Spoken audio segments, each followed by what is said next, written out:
this is Sia and welcome to another video. Today we're reading chapter 14 of Hermitcraft Mayhem, a fan-made Minecraft-inspired story similar to D&D where I put Minecraft YouTubers in a Minecraft world and see what happens. Yeah, basically a whole universe and all that. Many different worlds. But, just seeing what happens. And, yeah, this story has been going on for a while. We're on chapter 14, going into Bdubs' perspective. Like, things are happening, things are starting to heat up, and yeah, hold on to your hats, or your seatbelt, or whatever. There are captions available. If you are interested to just follow along, you can. You don't have to, but we can. Let's get right into it, though. No delay. Bdubs opened his eyes to see the sleepover room flooded with sunlight. He groaned as he sat up in bed, rubbing the sleepers from his eyes. "Morning, sleepyhead," Luke teased. Bdubs turned, seeing the two brothers and Isaac were wide awake. Luke was holding a small gadget in his hand, redstone and other trinkets on his lap, similar to the other two boys. "It was a long night," Bdubs grumbled sleepily, taking in the rest of the room. Most of the beds were unoccupied. He was the only hermit left in the room. "Where is everyone?" "Around," Josh shrugged. "Impulse gave us an assignment to do while we rest at least." Bdubs smiled. "That's good. Force fields, I'm guessing?" "Yeah," Luke replied. "He told us he was working on something that might stop the gnome from deactivating these." Bdubs' eyes widened. "Already?" Isaac shook his head. "No, he's doing headband practice with Green and Scar in the meeting area." Bdubs nodded, pushing back the covers. "I should probably go see how they're doing. Unless you want to do some combat practice upstairs." Josh nodded with a heavy sigh. "You'll get there," Haley said from the other side of the room. She turned away from the brewing stand she was working on. "Just a few more days if you keep this up." "I thought it'd take weeks," Luke asked curiously. "That's the worst case scenario, but we are doing pretty well," Haley said calmly. "Regen and rest did quite the number." "That's good," Isaac nodded, glancing over at Bdubs. Bdubs swallowed and nodded. Climbing out of bed, Isaac had charged the Imbot, the robot that was designed to look and act like their friend after it had attacked Bdubs, probably saving his life. Bdubs shuddered at the memory. The coldness in those eyes, how slowly it moved, how intent it was at reaching him. "It won't be far," Bdubs said cheerfully. A smile flickered on the young man's face. "Just be careful," Haley said simply, peering at the hermit's side. "I doubt there would be anything yet, but you never know." "It's almost been a week," Luke snorted. "There is no way he has enough men ready and well enough after the carnage the hermits caused." Bdubs frowned, glancing over at Haley. "Yeah, no way." "I wouldn't underestimate the capabilities of that man," Haley warned. "He has the entire cause in his grasp. But how could he convince them that a bunch of YouTubers are a threat when they're supposed to be protecting them?" Luke queried. "The same way Gerald did." "Man, that guy's a jerk," Luke grumbled. "Besides, the James brothers have a reason to be concerned," Bdubs added. "That's why Impulse gave you this important assignment, to prepare for what's coming." "What's coming?" Josh blinked. "We don't know," Haley said, crossing her arms. She gave Bdubs a sideways glance. "At least no one's told me anything." "They haven't?" Bdubs asked. The girl shook her head. "All I know is that there was a jailbreak that freed 5 dangerous men, and that we should be careful." Bdubs nodded. "Those boys didn't mention finding anything concerning." Haley raised an eyebrow. "Did they?" Bdubs shrugged. "They mentioned finding one of Stampy's gadgets, within the blueprints. Oh, Haley said softly. Which one? Luke asked curiously. You can ask them, Bdubs said. There's evidence both for and against the idea that Connor was able to do anything with the blueprints. Guessing that's why they haven't told you. That's fair. Stampy would want to make a show before worrying anyone, Haley agreed. She met Bdubs' gaze. How serious is it? It's bad. Worse than Project Genesis. Okay. Haley sighed, heading back to the brewing stand. Worse than cloning Skiz? Luke gaped. Skiz wasn't the only person Rhinestone was trying to clone, Bdubs warned. She was only curious to see if it was possible. Gerald. It's all been about Gerald, hasn't it? Josh pressed. Maybe. Bdubs sighed. I'm going to check on my friends. See if they don't need help. Well, I haven't heard screaming or explosions, at least, Isaac mused. So, it must be a good sign. We'll see. Bdubs walked toward the bedroom door, pushing it open with a hand. The hall was quiet, but he could hear the soft murmurs of voices in the main room. How long had the three of them been in there practicing? What exactly were they practicing anyway? They had all gotten pretty good at resisting against the horrifying images that they had been create. Good at fighting the pain. What more was there to learn? Curious, Bdubs followed the sound of voices until he arrived at the main room. Sure enough, Impulse, Skiz, Scar, Green, and Gem were there, seated on a couch or armchair. Impulse and Scar were both wearing headbands. Impulse deep in focus as Scar sat there calmly in his wheelchair. Skiz, Green, and Gem sat in other seats watching them. Hey, Bubbles. Gem was frightened when she saw the hermit. Bdubs smiled, waving. Not interrupting anything, am I? Not at all, Impulse replied with a sigh, his tense body relaxing with the effort. I was just trying to figure out how Gerald was able to drag us into those nightmares with the vines and shadows. Bdubs shook his head, taking a seat next to Scar. You've been quite busy as of late. We need to stop Gerald, Impulse said matter-of-factly. You saw what he could do in the dream world. Yeah, it wasn't great. I just want to know how he does it, to see if there's a way to stop him. Could you try dragging me into a good memory? Scar offered. We can start there and figure it out as we go. We have to resist it, Green objected. I know Skiz did it before, when he was a ghost. Impulse nodded. Skiz sighed. I don't remember anything from that time, you know that? I do, Impulse agreed. But if we could find a way to recreate that, maybe we could do the same here. Like we did last night, Green replied. Exactly. Hope flashed in Impulse's eyes. You ready to try again? I'm always ready. Scar straightened, folding his hands on his lap. Try not to use the link this time. That's not going to be easy, Impulse sighed, closing his eyes as he leaned back against the couch. You can do it, buddy, Skiz said eagerly, his piercing blue eyes not leaving his friends. Impulse didn't give him a response as his features relaxed. Bdubs didn't dare speak, watching his fellow hermit furrow his brow. From the corner of his eyes, Scar had also closed his eyes, taking deep breaths. His hands were clenched into fists as he focused. What do you see? Green asked softly, turning to Scar. The room fell quiet as the group waited. Scar finally broke the silence. I'm walking down a trail in a wooded area.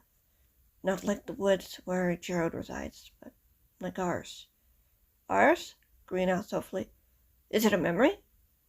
I'm not sure. No one's with me. Scar swallowed.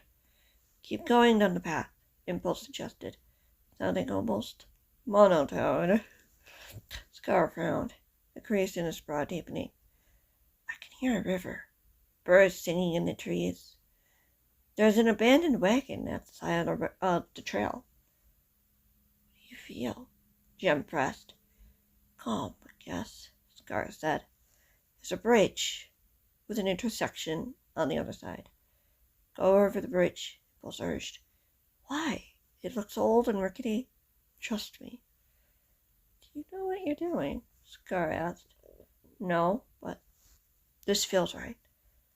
Okay, Scar said brightly. Can you see what he's seeing? Jem asked Impulse. Yeah, I can see him. Where? Where are you? Scar asked. Not far, Impulse replied. I was thinking of when Skids contacted me when he was a ghost. I couldn't see him, but he guided me to a memory. So you're guiding Scar to a memory? Jem asked, intrigued. I think so, or I could just be guiding him through his thoughts and imagination. Scar giggled. There's nothing wrong with that. I like this. Which path do you want to take? Grian scooted closer to his friend. Can you describe them? One leads deeper into the woods, the other to a clearing ahead. I can see a farmhouse just beyond the trees. Go left. Are you sure? Wouldn't the memory be at the farmhouse? Scar asked. There's nothing there to find. I don't know, Scar said with a reluctance, his hands relaxing back with his lap. Is now a good time? See what happens, Impulse agreed. Scar nodded, eyes still closed. Grian reached out and took Scar's hand for sport. Bdubs leaned in. Any way I can help? Bdubs asked softly. Sport, Impulse said calmly, in case something goes wrong. Can something go wrong? Skids frowned. These headbands can play awful tricks on you, Grian warned. One negative thought and the whole thing can turn ugly. I'm going to the farmhouse, Scar announced. Can you sense anything? Impulse asked. Not yet, Scar noted, pausing before adding. Actually, I do feel an urge to go back. That's a good sign, Impulse said eagerly. Resist it. Gladly, Scar grinned, his focus deepening as Bdubs watched. The place is beautiful. There are so many crabs, so many fields, paths that I can see. The house stands alone. That's the tallest thing. No barn or silo? Jem frowned. I don't see any, just a house and crops. You're doing great, Impulse encouraged. The pull is much stronger now, Scar replied. I'm wondering if I'm going the right direction, and doubt I'll find anything in there. I'm going to try to push it, Impulse warned. I'm ready. I'm heading to the door. Opening the door. Scar's voice cracked before fading away. Bdubs frowned, putting a hand on his friend's shoulder. Was he shaking ever so slightly, or was Bdubs imagining it? Scar, are you okay? Bdubs whispered, repeating the question mentally through the link. He's here. A soft voice filled his mind.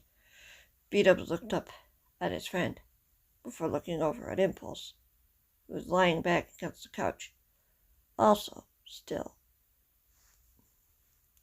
Who's here? Bdubs asked with a frown, returning his gaze back to Scar. Was that his voice or Impulse's? The hermit couldn't be sure as his eyes wandered over to Grian, who was staring at him with confusion. Something's wrong, Jem spoke up, getting to her feet in a flash just as Impulse screamed. Lurching forward as the headband sprung to life, Jem lunged toward him, catching him before he fell to the floor. Skids instantly at her side. What is it? What's happening? Skids asked quickly, grabbing his best friend by the shoulders. Bdubs, what happened? Are you okay? Skids Scar groaned, redirecting Bdubs' attention to Grian, as Grian gasped, sweat beading Scar's forehead as the hermit squirmed. What's going on? Grian asked nervously. We need to take the headbands off, Jem said quickly, pulling out her medical box. Something's triggered them. But Impulse is using the controller, Bdubs pointed out. Jem looked at him. Before she could say anything, Haley ran into the room. Is everything okay? I heard screaming. Headbands are malfunctioning, Skid said matter-of-factly. What? How? Beats me, Skid shrugged. Bdubs swallowed.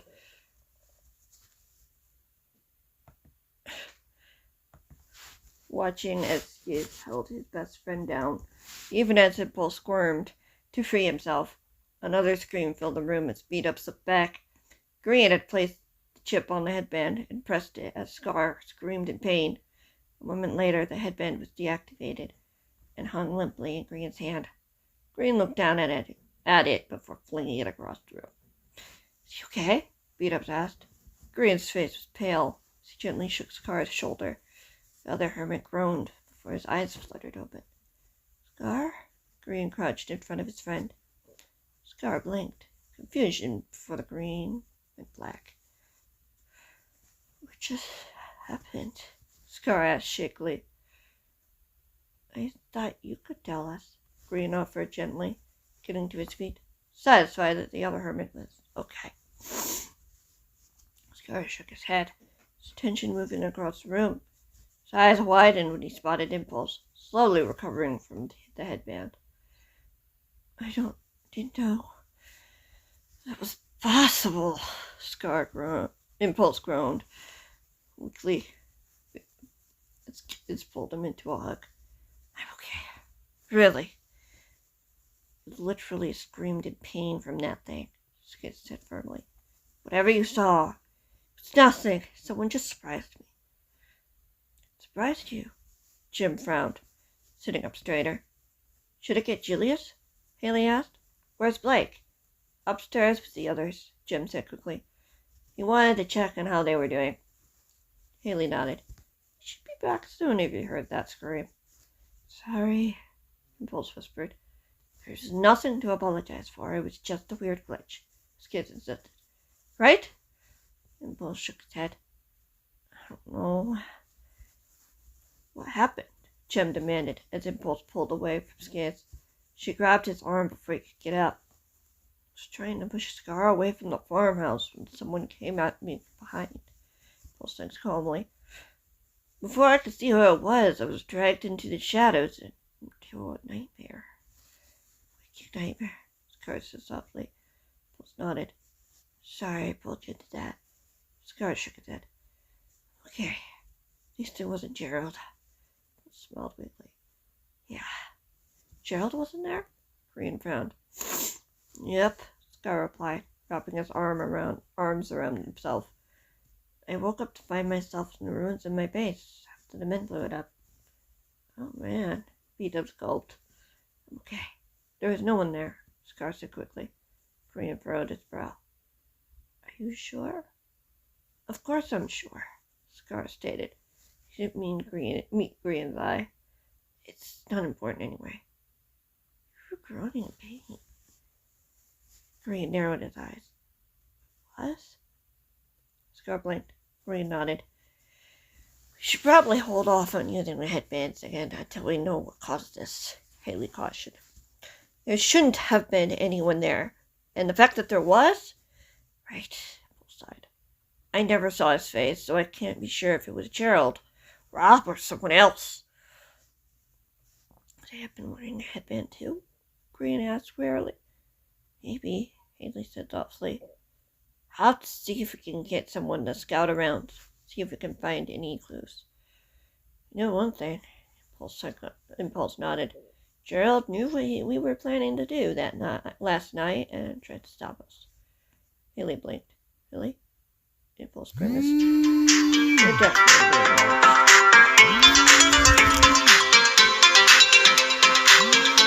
And tried to stop us. Haley blinked. Really? Impulse grimaced. We're definitely being watched. Lovely, Green muttered. I'll see what we can do, Haley offered. In the meantime, why don't you guys take a break and relax for a bit? I'm sure there's some indoor games you could play. Like hide and seek, Green asked. Maybe not that one, Haley toggled. Stay together. Wait for Blake before you do anything. No need. I'm here, Blake said calmly. Appearing by the girl, Haley jumped.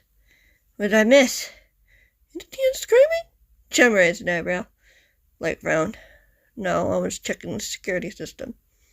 That can be pretty noisy when you're close to it. I'll stay with your charge this time, Haley warned, giving him a stern glare. Especially when there are eyes on the base. Blake nodded. Yes, ma'am. Haley shook her head and walked away. Sorry, Sam wanted some help making sure that security was up to par. No problem. No one was hurt, Paul said, getting to his feet. For now, Blake replied. I didn't expect to be gone for so long, though. We had it, Skid said confidently. Blake nodded with a smile. So what are we going to do? Green asked. That's a good question, Scar sighed, leaning back in his chair. Game would be fun. I'll think of something, Green mused. Nothing too dangerous, Blake said firmly. I know, Green brushed him away with a hand. We're always careful. Right, Blake sighed. The hermits chuckled. The young man took a seat as Impulse picked up the discarded headbands from the floor, putting them away in a shulker box. Anyone hungry? It's almost lunchtime. I'm down, Bdubs grinned. The room filled with agreement as the tension finally lifted. The danger had passed, and now they could move on to the next thing. And after the break, they'd get back to work as they usually did, figuring out a way to stop Carnivore and the other defectors, and Mr. A's former goons from taking everything from them. And that's going to be the end of that video. I hope you guys enjoyed, and yeah, I'll see you all in the next one, whatever that might be. Thanks so much for watching. I'll see you next time. Bye.